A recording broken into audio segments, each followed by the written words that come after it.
एक सेकंड रख ले दो, सभी को रखना यार, देख के रखना भाई, ऐसे मत, मैं तो बचा रहा हूँ।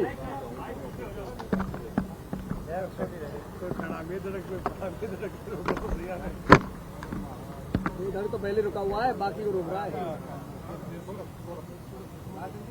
हाँ आगे सर। विधानसभा में हंगामा हो रहा है और विपक्ष जो है निलंबन रद्द करने की मांग कर रहा है। सरकार जो है क्यों आज माहौल चाहती? देखिए, विधानसभा का संभवतः ये आखिरी दिन है, लेकिन प्रतिपक्ष जिस तरीके से पूरे सदन की परंपराओं को दागदार कर रहा है, कलंकित कर रहा है, पूरे प्रदेश की जनता इनको देख रही है, इनके पास कोई मुद्दा नहीं है और मुद्दा विहीन राजनीति कर रहे हैं। प्रतिपक्ष में एकजुटता नहीं है, तय ही नहीं कर पा रहे हैं कि किस मुद्दे पे हमको बोलना है। सुबह जब आए तो प्रश्नकाल में खड़े हो गए और मदन दिलावर को वापस की मांग करने लगे, जबकि पहले ये तय हुआ था कि आप लोग माफ़ी मांगोगे, फिर मदन दिलावर अगर माफ़ी मांगेगा तो इसके बारे में सोचा जा सकता है। लेकिन उन्होंने वहाँ बाहर हाँ भरी कि हम माफ़ी मांग लेंगे, हमारी से गलती हुई है, मदन दिलावर भी आके माफ़ी मांग लेगा। लेकिन अचानक खड़े हो गए और हल्ला करने लग गए। अभी दूसरा कोई फोटोकॉपियाँ किसकी लहरा रहे हैं। मैं समझता हूँ कि मुद्दा विहीन राजनीति कर रहे हैं और मुद्दा नहीं होने की वजह से ये अनर्गल बयानबाजी कर रहे हैं। इनके पास में प्रदेश की जनता के मुद्दे और उनकी समस्याएं उठाने के लिए ये हाउस का फ्लोर होता है, जिसपे पूरी तरीके से ये आज ही नहीं पूरे 15वीं विधानसभा में नाकाम रहे हैं। और आपने कल देखा होगा कि किस प्रकार से इनकी फूट पूरे प्रदेश में उजागर हो गई। वसुंधरा राजे पूर्व मुख्यमंत्री है, वो नहीं आई, उनके लोग नहीं आए। ये 7-8 हज़ार लोग मुश्किल से जुटा पाए, 3 लाख का वादा कर रहे थे। और देश के प्रधानमंत्री को पहली बार 70 साल के इतिहास में विपक्ष को इकट्ठा करके आवाज उठाने के लिए उनको ट्वीट करना पड़ रहा है। देश के प्रधानमंत्री से हम अपेक्षा करते थे कि वो ट्वीट करते, मणिपुर की हिंसा को रोका जाए, मुख्यमंत्री को, वहाँ के मुख्यमंत्री को करते। देश के प्रधानमंत्री ट्वीट करते कि किसानों के लिए हम दुगुनी आय करने के लिए ये कर रहे हैं।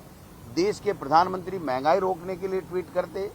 देश के प्रधानमंत्री विदेश नीति को ठीक करने के लिए ट्वीट करते, तो बात समझ में आती। लेकिन जो मुद्दे लेकर के 2014 में आए थे, जो वादे करके आए थे, वो वादे हवाई हो गए।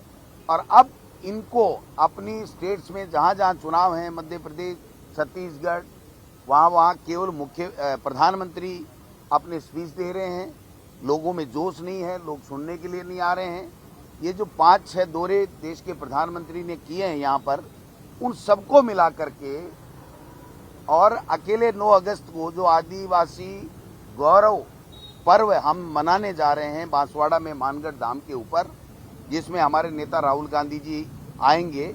मैं समझता हूं इन सब प्रधानमंत्रियों की 6 सभाओं में जितने लोग नहीं आए उतने वहां पर आने वाले हैं। आज जो प्रदर्शन रहा, राजेंद्र जी राठौड़ जब से नेता प्रतिपक्ष बने हैं उनकी कोई मान्यता नहीं है और वसुंधरा जी से के ग्रुप से इनके और ज़्यादा जो है दूरियां बढ़ गई हैं। और कल भी देखने को मिला था और आज भी देख रहे हैं, आखिरी दिन था। इनको चाहिए था जो हमारे राजस्थान विधानसभा की परंपरा है उसके मुताबिक सारे लोग आते, फोटो सेशन होता, शाम को जो विधायक दल जो नेता होता है सदन का, वो हर वर्ष की भांति वो यहाँ पर खाना देते। हर विधानसभा जो भी 14 विधानसभा का जो परंपरा रहा है उसको निर्वहन कर दे, लोगों के बीच में बैठते। क्योंकि यहाँ कोई व्यक्तिगत झगड़ा तो किसी का है नहीं, यहाँ तो जनता की समस्याओं को लेकर के चर्चा होती है। सरकार जो काम करती है वो बताती है और प्रतिपक्ष उसमें जो कमियां होती हैं वो बताता है। लेकिन आपने देखा होगा जनता के मुद्दों से कोई इनको वास्ता नहीं है। ये 5 साल में कोई ऐसा मुद्दा बना नहीं पाए ऐसा जो सरकार के खिलाफ हो, इसलिए ये इस तरीके की जो नौटंकी कर रहे हैं। मैं समझता हूँ ये राजस्थान की जनता देख रही है। हम 2023 में दोबारा कांग्रेस की सरकार यहाँ पर बनेगी, जो अच्छी योजनाएं दी हैं, जो गारंटियां दी हैं।